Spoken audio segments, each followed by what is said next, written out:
Good day, folks. This is Greg Judy at Green Pastures Farm, and today I'm with Isaac, our ranch manager. And Isaac did a trial here. This is a lifetime lease farm, and we're sitting here. It is October 19th. Is it October 19th? It is 19th. We haven't had any rain now for over 60 days. We did get the rain in August, the 1st of August, but Isaac, what are we looking at right here while we're down here? I want you to kind of go over what we're going to be talking about. Well, you did a video back in, it was August 15th, wasn't it? Yes. When we did the video, which was the day that I tried doing the high density grazing on this sericea patch. So traditionally this paddock. What'd you call it? Sericea? Sericea lespedeza. Okay. It's a nasty plant. That's this stuff. And traditionally this paddock is just covered with it. It's real woody. Once it gets mature, the cattle don't tend to like it too much. And it was beginning to take over this paddock. And so I had the thought, well, let's just try doing some high density moves and see what it does to it. And we're pleasantly surprised with the results. So if you look over here, well, this I had split with polywire, and I tightened the cattle down to 800,000 pounds. And I left them per acre. Per acre. And I left them there for I think it was 45 minutes at a time. So when you say 800,000 pounds per acre, are you talking about 800,000 pounds of meat? Actual cow weight? Yep. So okay. It's actual cow weight. So our herd for example, our herd was at 206 animal units, because we still had the bulls in there, and I think I gave them, it was like 30 feet by 50 feet, or I don't remember what the math was. I could figure it out, but I did all the calculating, and it came out to, from the size of paddocks I was giving them, it was 800,000 pounds per acre. Now we don't have 800,000 pound herd, but I only gave them right 1/8 or 1/16 of an acre, and so we were able to get that severely tightened down. And you can see some examples of the differences. So if you look right here at this line, on the left side, that was the 800,000 pound density, and I had locked them in here with a back fence, so they were completely locked in our little paddock. Couldn't get out. And then this side is where I started doing, it was 500,000 pounds density, but I was not leaving a back fence. I was letting them go back to water. So they could get out of there. So they weren't completely concentrated. And you can see the difference. I mean, just it's visible. This grass has a little more yellow tint to it. It's not quite as vibrant. This is like a bluish green, which is, super palatable. You've got your fescues. Look at how thick that leaf of fescue is. Or is that brome? That might No, that's fescue. Yeah, look at, just, beautiful, beautiful. Massive leaf.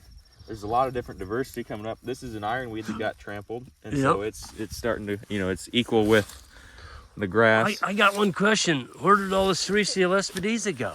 It went in their belly or on the ground. You can see right here is a plant. There's its root.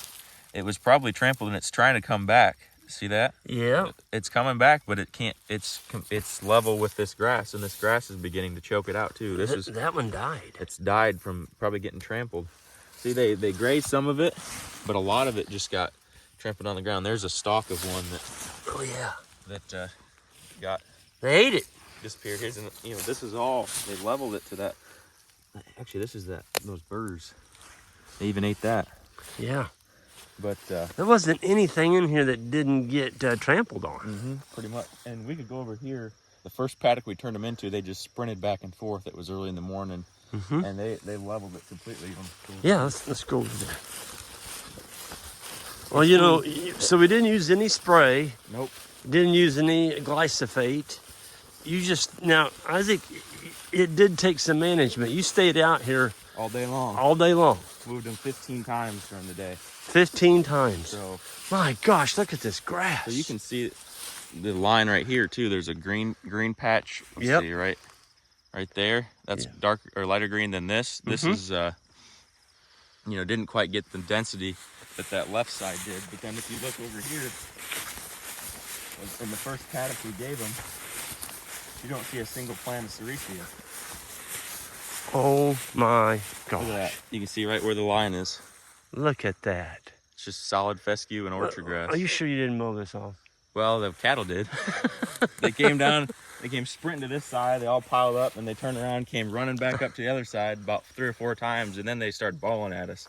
So when they came out of here, there wasn't a morsel that was left up. It was completely laid flat. What you're showing me is animal density and hoof impact is a very powerful tool. Look at that. Yeah. Got some clover coming back in there. Yep, for sure. The fescue here looks so palatable. Just beautiful. Dark green. I mean, it looks like you put, you just mowed it. But you mowed it with a mob of cattle. Yep. That's impressive. So yeah, just letting the animals do the work for you, and I think that's the ticket for this, getting control of this sericea lespedeza. So you moved them 15 times that day. Yep. And so basically about every 30 minutes or so? Yep, about every 30 minutes. I was doing some other things in between, just, cutting brush, or there was some fence I was taking up. So just kind of stayed with them and came back when they needed moved and roll up wires and stuff all day. And so I would say that effort for the one day paid off in the form. I mean, you can't even see there's a decent clump right there, but over the whole, you can just barely see the sericea, whereas in previous years it was completely taken over. Well, the folks that saw the video, plants like this all over the place. Yeah, that's a big old nasty plant. So here's an example of what they did to most of it. So this plant looked like this before. Yep. Look at the seeds coming off of those. Yeah. Oh my. There's I think there's like 10,000 seeds per leaf. Yeah. So each one of these, what we did by having them in there tight is they started grazing these leaves. They came in there and they took the top 8 inches of the leaf off. Yep. And they were actually eating it. And so we got some feed value out of it, and we kept some of the seeds from propagating. Yeah, I can see there's no feed there. No, everything one of those is seed. It's seed. So that was a plant that escaped the impact of the animals. But folks, I don't know if y'all remember when we shot this video. It was you can go back and look in my YouTube calendar. That video came out around August.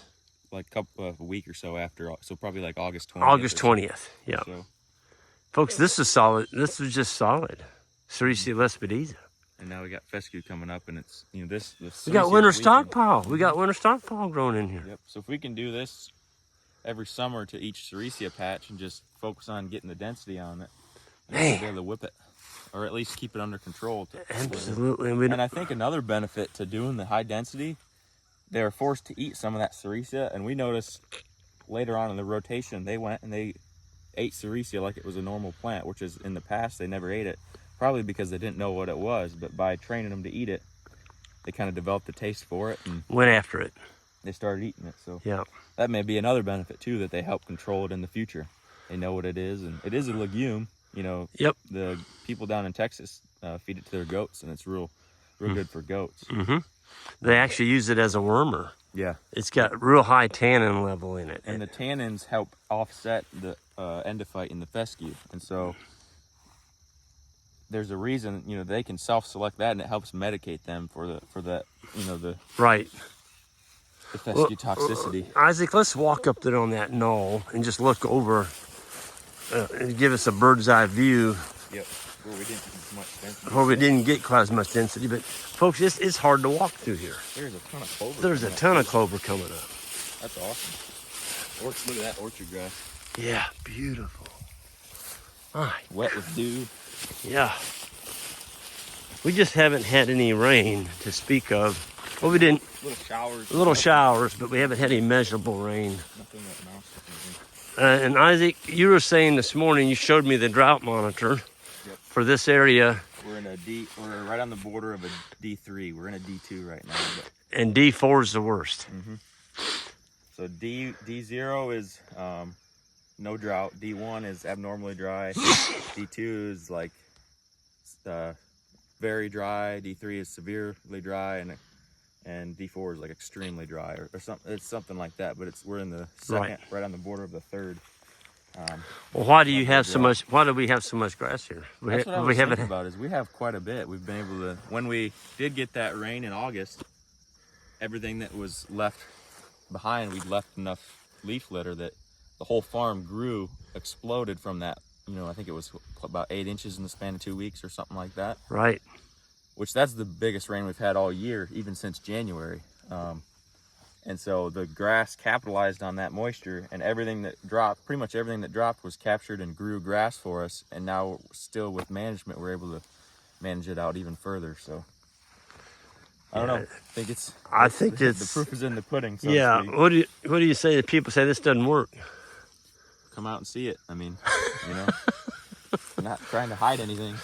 We had a fella go over to England and say, you know, Greg Judy's farm was a wreck, you know, but he's preaching just doesn't work. And I'm like, huh? He's never been on our farm. How can you say that? You know, it doesn't work. Yep. That's nuts. Yeah, look at how small the plants are. Yeah. Now there's sunlight getting through to the fescue, whereas in the past it tends to choke out the grasses and then it makes the soil more acidic. Yeah, that's lespedeza does. That's just amazing. You can see over there, there's a lot thicker. I don't know if you can see that on video or not. Yep. But you know, we can deal with this kind of sericea because it didn't retard the growth of the fescue for our fall grazing. And every plant out there, even though there's a lot of plants, they've all been eaten on. Yep. Because of that density. They look stressed. Yep. And they're just little clumps versus, you know, in the past they've expanded out like this one. Yeah, you can tell the ones that completely escaped and didn't get a tongue wrapped around them. And really just this side is the one that didn't. They ate this side. Yeah, they chewed on that. But then look at this plant. That's all that it is. Yeah, you know, a tiny little bush. Same way there. And I think there's hardly any seed on there. Mm-hmm. Which, there's already enough seed in the ground from this stuff. Oh yeah, It's there, but at least now the plants are stressed and weakened enough to let other plants come up. And so we may not ever get rid of it completely, but if you can keep it under control like this, like you said, now we've got stockpile we can graze this winter. Well, and you know, you mentioned something earlier, Isaac, I think that bears repeating. If it knocks down the toxin effect of the endophyte infected fescue, you know, maybe you want just a little touch of this in your pastures. For sure. I hated to even say that, but well, and now that the cattle are, I think they're kind of trained to eat it now because they do eat it wherever we've been going. After this high density, I've noticed they actually go out and eat it no matter what. Even the mature stuff, they'll go out and nibble on. So. Right. It's not getting a free ride anymore. Yep. Where before it looked like cedar trees out here. Mm-hmm. Folks, this was so bad, and the landowner was asking me like, yeah, Greg, what are we going to do about that? And I'm like, you know, because he's thinking, you know, chemical, and I'm kind of thinking, oh gosh, you know, I don't know. And we've brush hogged it, and that doesn't do any good. It just comes screaming back. But with the cows, I've never seen fescue this thick in this paddock this time of year in the fall, because before it's so darn thick, it just chokes it out. Mm-hmm. So, yeah, good job, Isaac. It was worth the effort, I think. It was. And now we're going to try to start doing that on the rest of the stuff, the rest of the farms that have it, I think. Absolutely. So, folks, go back to August 20th in that time frame. You'll see Isaac standing out there, and we're doing the mob grazing where he's moving them the 15 times. And look at that field, and then go back and look at this. Mm-hmm. And tell me Isaac didn't make a showing on this sericea.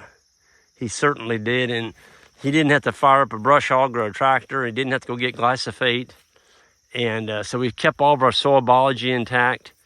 And yeah, the cows have been trained to eat it a lot better, and it's just a win-win-win-win. Not only intact, but we probably increased the soil microbial life just because of that density. We weakened what we wanted and improved weakened what we didn't want and improved what we did want. So it's like, whereas a chemical would kill all. Yes. You know. Yes. This is doing the good and the bad that we want. Well, if we'd used the chemical and come in and sprayed it, you would have killed this. Mm-hmm. And that's your alfalfa. It looks like the deer have been having fun with that. Yeah, and you'd have killed that clover. There wouldn't be any broadleaves left in here, none. Mm-hmm. And then you're starting from scratch again. Plus, what about all the soil biology you kill when you spray poison on your land? Yep. Yeah, it doesn't make any sense. Isaac, thanks a bunch. Yeah, absolutely. Thanks for taking time to come over here. I wanted to, and I know you wanted to show people, and I think this is this is the kind of stuff, folks, we need to be grasping onto if we're going to stay in the grazing business, is to make money with your invasives, if you figure out how to make money and control it and make your land better with animals, that's win, win, win plus win. Let the animals do the work for you. There you go. Yeah. Folks, have a good one, and we'll see y'all down the road. Hit that subscribe button on the way out, and have a great day.